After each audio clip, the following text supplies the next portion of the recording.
Bonjour, bienvenue à tous ceux qui resteront éveillés.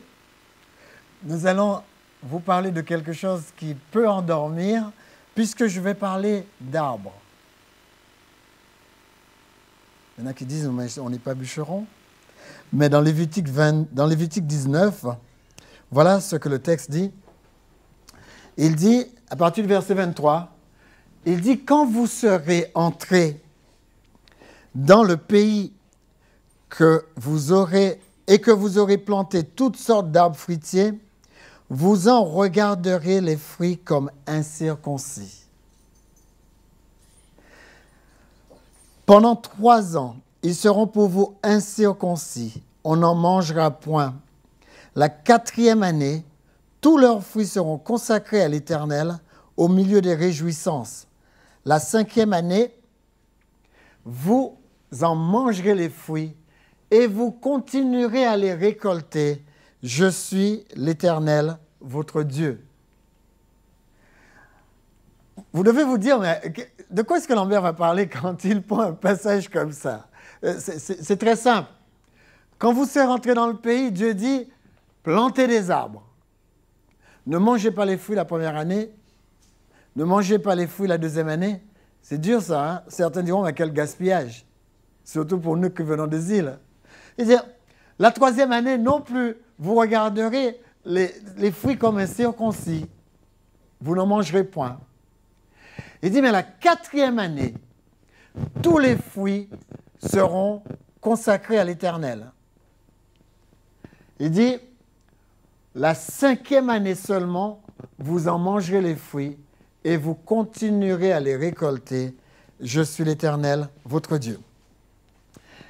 Quand on regarde ce passage, on se dit, mais à part ce qui est écrit là, qu'est-ce qu'il y a de plus? Pourquoi est-ce que Dieu a fait ça?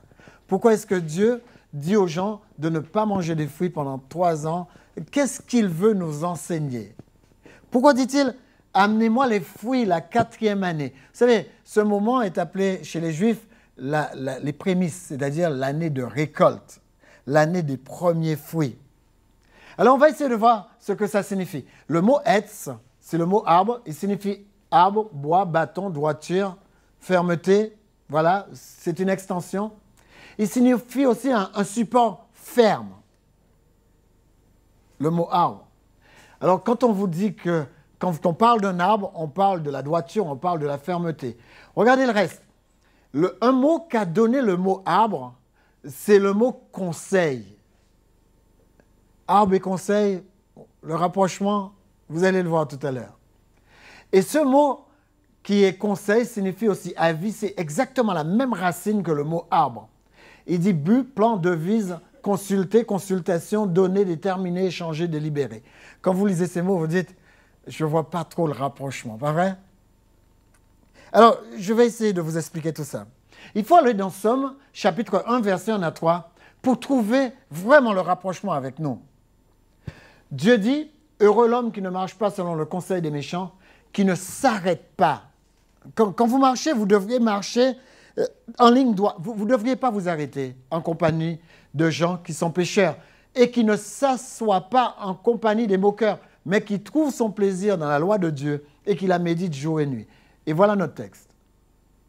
Cet homme qui médite la parole, cet homme qui passe quand on fait le mal, cet homme qui médite la parole de Dieu, qui ne s'assoit pas en compagnie de ceux qui font du sarcasme, il dit, cet homme est un arbre. Vous avez compris tout à l'heure pourquoi, quand il parle de l'arbre, il parle de fermeté, il parle d'avis, il parle de conseil, il parle de but. Ça signifie quoi? Ça signifie que vous êtes des arbres. Vous êtes venus ici pour porter des fruits. Vous êtes venus ici pour porter quelque chose. Si vous êtes stérile, vous avez manqué votre côté arbre. C'est la raison pour laquelle ce matin on dit que les gens ne peuvent pas vivre sans principe. S'ils vivent sans principe, ils manquent de fermeté. Un arbre ne manque pas de fermeté. Essayez de comprendre. Un arbre a été planté pour pouvoir faire quelque chose, porter du fruit. Dieu est en train de nous dire, vous avez été mis sur terre pour porter du fruit. Quels sont les fruits que vous pouvez porter? C'est ce qu'on va voir. Vous avez remarqué que le mot yaretz, le mot qui vient d'arbre, signifie projet, devise, aviser, conseiller. Vous avez vu ces mots? On va essayer de voir quel rapport cela peut avoir pour notre vécu. Dans Jean 15, verset 5, vous croyez que c'est seulement nous que Dieu appelle des arbres? Regardez, Jean 15, verset 5, Jésus dit « Je suis le vrai plan » ou « Je suis la vigne ». Je suis le cep, cette partie de la vigne. Je suis le tronc de la vigne. Je suis cet arbuste. Et cet arbuste que je suis vous porte. Vous êtes mes branches. Vous êtes mes sarments. En clair, Jésus est en train de nous dire, vous devriez être exactement comme moi. Le mot, regardez, le mot Nazareth, c'est ça, Nazareth. Là, vous avez le mot Nazareth. Vous vous rappelez comment on appelait Jésus? Le Nazarénien. Et regardez ce que signifie Nazareth. La place de la branche ou celui qui est gardé. C'est encore, on retrouve dans le lieu de naissance de Jésus, on dit celui qui a gardé tout, celui qui va garder tout le monde, celui qui a gardé tout ce que Dieu a fait. Eh bien, cet homme, c'est lui qui est à la place de la branche. Donc, ça signifie que, dès le départ, Jésus est venu comme celui qui est porteur des branches. Le Nazarénien. Mais encore un peu plus loin. Dans le texte biblique, on nous a dit que nous ne devrions pas manger les fruits pendant 3 ans. Et regardez ça. L'arbre porte les fruits 3 ans avant de porter les fruits à Dieu. Pendant 3 ans, vous ne pouvez pas consacrer les fruits à Dieu. Vous ne pouvez que laisser les fruits vivre leur saison. Mais après la 4e année, regardez, après ces 3 ans, la 4e année, on doit apporter ces fruits à Dieu. Si nous sommes les fruits, c'est au bout de 3 ans qu'on doit l'apporter à Dieu. Mais regardez ce qui se passe. La 4e année, les fruits étaient donnés à Dieu en sacrifice. Dieu prenait tous les fruits à partir de la 4e année. Mettons ça sur un autre plan. 3 ans, c'est 3 saisons. Et 3 saisons pour que les fruits soient bons. Jésus, il a passé combien de temps avant que son fruit soit bon? Afin que son fruit soit bon au sacrifice, combien d'années il a fait?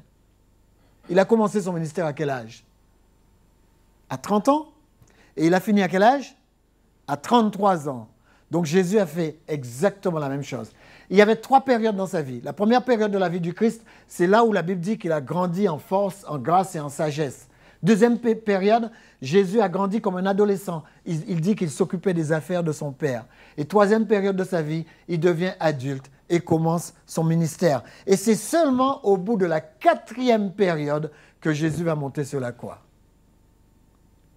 Vous voyez, exactement ce qu'on a vu dans le texte, en Lévitique, Dieu l'avait prévu pour ce que son fils allait faire. Mais regardons un peu plus près. Quand on regarde la généalogie, on nous dit que la généalogie concerne les hommes, donc concerne les arbres. Adam, c'était le premier millénium, vous vous rappelez, il a vécu 969 ans. Ensuite, il y a 2e millénium de Noé à Abraham, 3e millénium de Abraham à David et 4e millénium de David à Jésus. Qu'est-ce qui s'est passé au début du 4e millénium? Jésus a été crucifié. Donc Jésus a rempli son ministère au début du 4e millénium. Le Messie donc complète totalement la période des fruits annoncée dans le Lévitique. Et la résurrection s'est faite le jour des premiers fruits. Vous savez, le premier dimanche, quand il y a eu la résurrection, c'est ce dimanche-là que les Israélites amenaient les premiers fruits à l'Éternel. Donc Jésus a été les premiers fruits qui a été consacré au Seigneur. Mais encore sur un autre angle, l'arbre, rappelez-vous l'arbre de la connaissance du bien et du mal.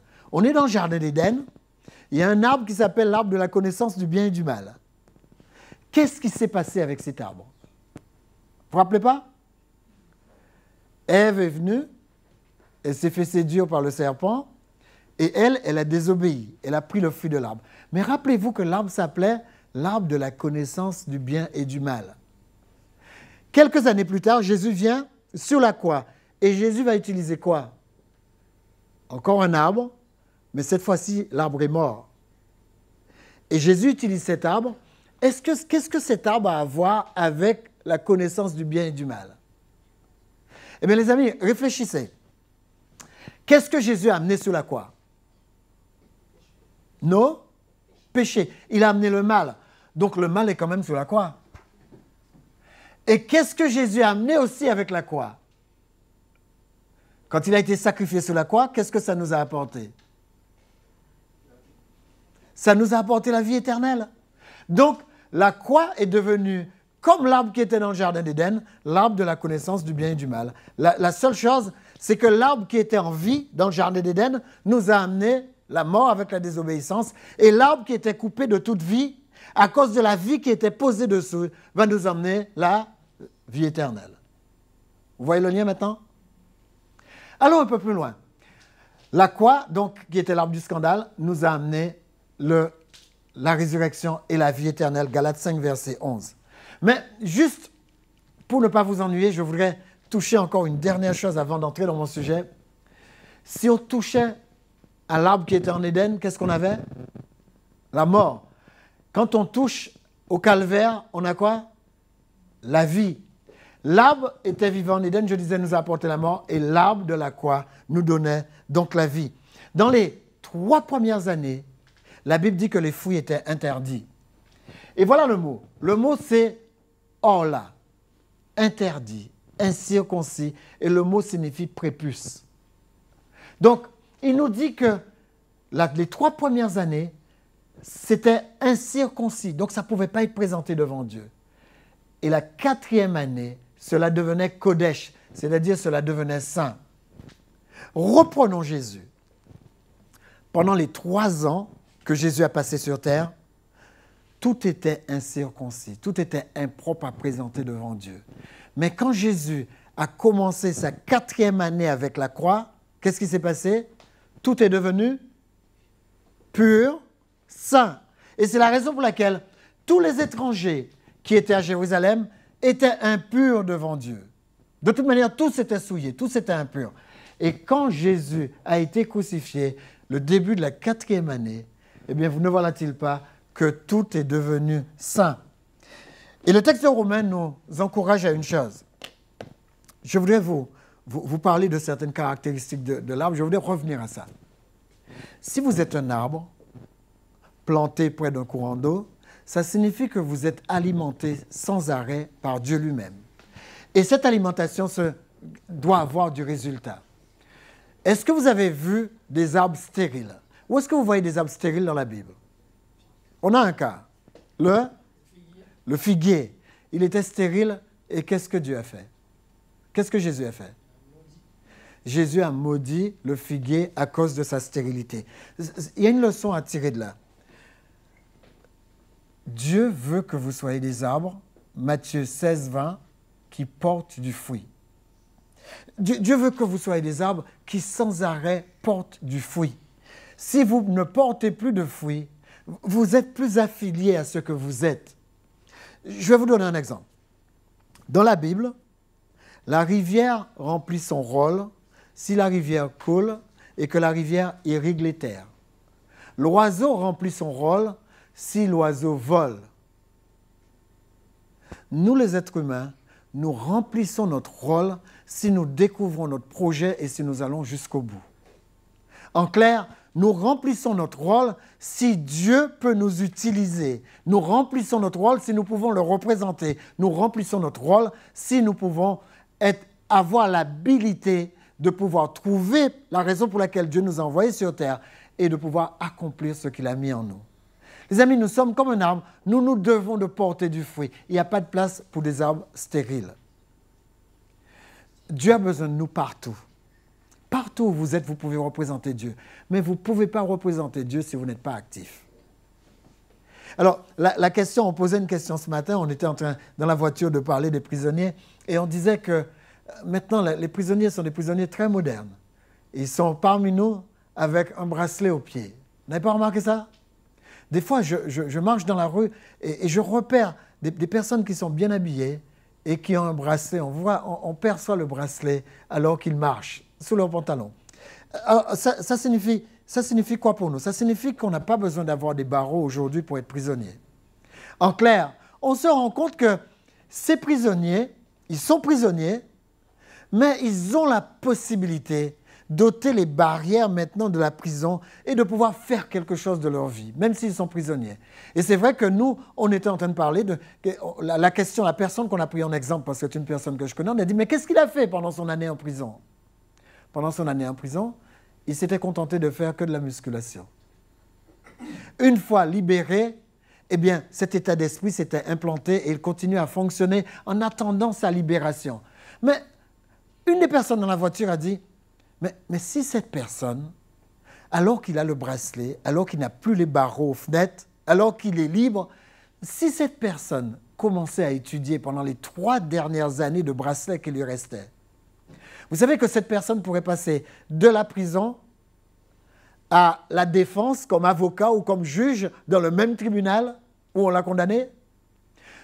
C'est uniquement une histoire d'état d'esprit. C'est la raison pour laquelle la Bible nous dit que nous sommes des arbres, nous devons chercher des avis, chercher des conseils. Le mot signifie chercher avis, chercher conseil. Nous devons nous démultiplier et nous n'avons aucune raison, si nous n'avons pas de bracelet, ou même si nous avons un bracelet, nous n'avons aucune raison de stagner. Il y a 3 choses dans la vie du croyant. Le croyant, soit il peut avancer, soit il peut reculer, ou soit il peut stagner. Il est bien de faire un bilan parce que la Bible dit que nous sommes des arbres. Nous devons produire constamment, constamment. Vous êtes appelés à produire. Hier, ma sœur me disait qu'elle était dans un foyer. Elle a été visiter un foyer. Quelqu'un l'a invitée parce que la personne était malade. Et quand elle est rentrée dans le foyer, elle a vu que dans ce foyer, il y avait 2 personnes de 45 ans. Un frère, une sœur, 45 ans, ils étaient chez leurs parents.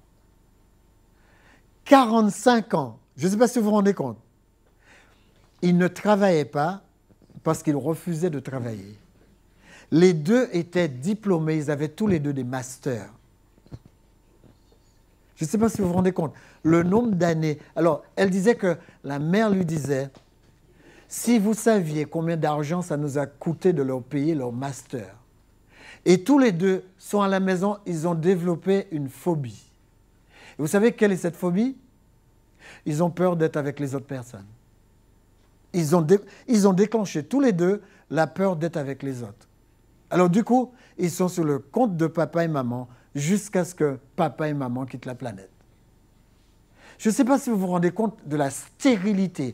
Vous prenez un enfant, vous éduquez cet enfant, vous l'emmenez jusqu'au master avec ce que ça coûte, et vos enfants restent dans leur chambre, ils continuent à vivre dans leur chambre, ils n'ont aucun projet, aucune ambition.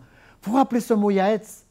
Il signifie que ces gens-là ne sont pas des arbres s'ils n'ont pas de projet. Quel temps vous accordez chaque jour à vos nouveaux projets? Comme on disait ce matin, il y a des gens qui, parce qu'ils ont un diplôme, ils n'ont plus de projet. Et moi, je vais vous dire quelque chose. Le diplôme que vous venez de décrocher, si vous ne comprenez pas le pourquoi de ce diplôme peut être une destruction pour tout le reste de votre vie. Voilà comment ça se passe. Il y a des gens, dès qu'ils ont un succès, ils se reposent sur ce succès et ils ne font plus rien. Les amis, ne laissez pas votre succès détruire votre vie. Chaque fois que vous avez un succès, dites-vous que je viens d'utiliser une infime partie de mon potentiel. Vous êtes un arbre, vous devriez donner des fruits à chaque saison. Vous êtes un arbre, vous devriez être en bonne santé. Vous êtes un arbre, vous devriez vous nourrir sans arrêt de la parole de Dieu. Vous devriez rester planté sur cette source de vie et donner sans arrêt du fruit. Il est hors de question qu'un arbre soit stérile avec Dieu. Vous vous rappelez ce qu'il dit dans la parabole? Il dit qu'un homme avait un arbre, il a planté cet arbre. La première année, l'arbre n'a pas donné de fruits. La deuxième année, il a entouré l'arbre d'engrais, il a élagué l'arbre, il a fait tout ce qu'il fallait et l'arbre n'a pas donné de fruits. La troisième année, il dit à son serviteur, arrache-moi ça et jette-moi ça hors de mon jardin. Et le serviteur lui a dit, Seigneur, je veux encore mettre de l'engrais, je veux encore m'en occuper encore une année. Vous vous rappelez ce qu'on a dit? La 4e année, c'est l'année de grâce. Il dit, je veux encore m'en occuper une année. Et le maître lui a dit, d'accord, je te laisse faire. Mais si après cette 4e année, il ne donne pas de fruits, arrache-le et brûle-le. Vous avez compris ce que ça veut dire? Jésus est en train de dire, ne me fais pas gaspiller mon temps. Je vais prendre soin de toi. Je vais te donner ce qu'il faut à manger. Je vais t'instruire. Je vais t'entourer. Je vais faire pour toi tout ce que j'ai fait pour Judas. Mais gare à toi. Quand je vais te larguer, tu risques d'aller te pendre dans le jardin. D'accord? C'est la raison pour laquelle il faut que nous, on comprenne que Dieu va nous soigner. Dieu va nous porter. Mais Dieu veut que nous donnions du fruit. Si nous ne donnons pas de fruit, vous vous rappelez, je ne sais pas si vous vous rappelez l'histoire d'Abraham. Quand Abraham a envoyé sa femme voir Agar et qu'ils ont eu leur enfant à part Dieu, en dehors de Dieu, Dieu est resté silencieux pendant 13 années avant de revenir vers Abraham. Et vous savez ce que ça m'a appris? Que si je ne donne pas du fruit, Dieu risque de me donner congé pendant 13 ans. Et ce que j'ai observé, c'est que Dieu, il a tout son temps. Si vous ne faites rien, Dieu va dire, OK, c'est mon enfant, écoute, je vais faire silence pendant 13 ans pour le laisser tranquille. Mais si vous avez 26 ans, quand vous vous réveillez après 13 ans, vous avez combien? Vous avez presque la quarantaine. Alors, Dieu dit, je veux que tu donnes du fruit. Ce n'est pas seulement pour moi, c'est pour ton épanouissement. Je veux que tu sois un arbre et je veux que tu donnes du fruit. Je veux sans cesse que tu donnes du fruit. Regardez, dans Romains chapitre 8, on nous dit, le juif, ce n'est pas celui qui en a les dehors. D'accord? Le juif, ce n'est pas celui qui est circoncis, c'est terminé ça. Il dit, ce n'est pas celle qui est visible dans la chair, la circoncision qui est visible dans la chair qui est circoncision. Mais le juif, c'est celui qui est circoncis intérieurement. En fin de compte, il dit, si tu veux avoir du fruit, change ton intérieur. Je vais vous expliquer ce qu'il veut dire. Les choses que vous avez autour de vous, ce n'est pas ça qui vous fait. Ce n'est pas ça qui vous fabrique. Ce qui vous fabrique, c'est ce qui est à l'intérieur de vous. Vous savez, votre puissance, c'est la puissance que vous avez acceptée à l'intérieur, c'est-à-dire la puissance de votre pensée. Vous pourrez faire tout ce que vous voulez. Et je vous assure, quand j'étais plus jeune, on me faisait toujours croire que, écoute Lambert, si tu as un petit boulot, ça va aller. Tu vas pouvoir finir ta vie avec un petit boulot. Et quand j'ai grandi, j'ai constaté qu'il y a plein de gens qui ont des petits boulots et que chaque fois qu'on fait un plan de licenciement, c'est pour leurs pommes. Alors, j'ai dit, c'est pas ça qu'on aurait dû m'enseigner. On aurait dû m'enseigner une chose. Être grand à l'intérieur de toi. Te décupler à l'intérieur de toi afin que ce que tu as à l'intérieur de toi puisse se matérialiser. Les amis, vous pouvez atteindre la grandeur que vous voulez. Et avec la puissance de Dieu que vous avez derrière vous, vous pouvez atteindre encore plus de grandeur que vous ne pensez. Écoutez ce que dit le texte, Éphésiens 3.20. Il dit, Philippiens 3.20, excusez-moi, il dit, Philippiens ou Éphésiens, j'ai un doute. Philippiens 3.20. Éphésiens 3.20. J'ai bien dit, Éphésiens 3.20. Il dit que Dieu peut faire infiniment au-delà de ce que vous avez dans votre tête. Je ne sais pas si vous voyez la chance que vous avez. Il dit, pense n'importe quoi et je vais te donner beaucoup plus. Alors, on va faire l'exercice. À quoi est-ce que vous pensez et que vous voudriez que Dieu vous donne beaucoup plus? Allez-y, pensez. Poussez votre pensée, élargissez votre pensée. Qu'est-ce que je peux penser que Dieu peut me donner? Imaginez tout. Qu'est-ce que vous voulez penser pour votre vie? Qu'est-ce que vous n'avez pas eu jusqu'ici? Parce que Dieu dit, vous êtes ses ambassadeurs. Vous n'avez jamais vu un pays donner à ses ambassadeurs des choses bas de gamme. Vrai ou faux? Alors, si vous n'avez jamais vu ça, vous êtes des ambassadeurs du ciel. Il dit, toi, ambassadeur du ciel, pense ce que tu veux, je vais te donner infiniment au-delà de ce que tu penses. Il y a des chrétiens, on les regarde, et quand on les regarde vivre, on a l'impression qu'ils ont raté ce verset. Ils ne pensent à rien. Pourquoi je sais qu'ils ne pensent à rien? Parce qu'ils n'ont rien. Alors, il ne faut pas qu'un chrétien pense à rien. Il faut qu'un chrétien pense des choses. Parce que vous savez ce que ça veut dire, parole en hébreu? Parole veut dire des choses. Tout ce que vous pouvez parler, vous pouvez le réaliser. Et vous ne pouvez pas parler si vous ne pensez pas. Tout ce que vous pouvez penser et le transformer en parler, vous pouvez l'acquérir. Alors, les amis, élargissez votre pensée et pensez grand. Romains 11, verset 6 nous dit, « Le nouvel Israël est une Israël spirituelle. Or, si les prémices sont saintes, la masse aussi est sainte. Et si la racine est sainte, les branches le sont aussi. » Qu'est-ce que je veux dire par là? Je veux dire, pour terminer, que le mot juif signifie louange à Dieu. Et l'apôtre Paul nous dit, le juif, ce n'est pas celui qui est de nationalité juive. Aujourd'hui, avec Christ, le juif, c'est celui qui l'accepte. C'est pourquoi il dit, l'Israël n'est plus Israël physique, mais Israël, c'est Israël spirituel. C'est-à-dire, que ce soit les juifs, que ce soit les non-juifs, on peut tous être Israël en acceptant le sang du Christ. Il dit que nous devons devenir une louange pour lui. Les gentils, c'est-à-dire les non-juifs, ils sont greffés sur quelque chose de spirituel, quelque chose qui existe. Et quand vous vous greffez, sachez que la Bible dit, vous êtes greffés sur l'olivier. Vous savez ce que ça signifie, huile, dans la Bible? L'huile d'olive. L'huile d'olive symbolise le Saint-Esprit. C'est-à-dire que vous êtes greffés sur quelque chose de spirituel parce que le Saint-Esprit va couler en vous. Donc l'Église elle-même, c'est une Église spirituelle. Et cette Église spirituelle, c'est une Église qui diffère en tout, mais elle diffère de l'intérieur. La sphère de l'Église est immense et inimaginable. Si l'Église, c'est une œuvre spirituelle, la Bible nous dit, les prémices aussi sont spirituelles. C'est-à-dire les premières choses que nous offrons à Dieu. C'est la raison pour laquelle, en Israël, on nous dit que les premiers fruits étaient présentés au mois de mai. Et c'est vrai que cela avait à voir avec la Pentecôte, quand ils étaient présentés à Dieu. Vous vous rappelez ce qui s'est passé à la Pentecôte? Donc Jésus, il est mort au moment où il y avait ses premiers fruits, et la Pentecôte venait 50 jours après.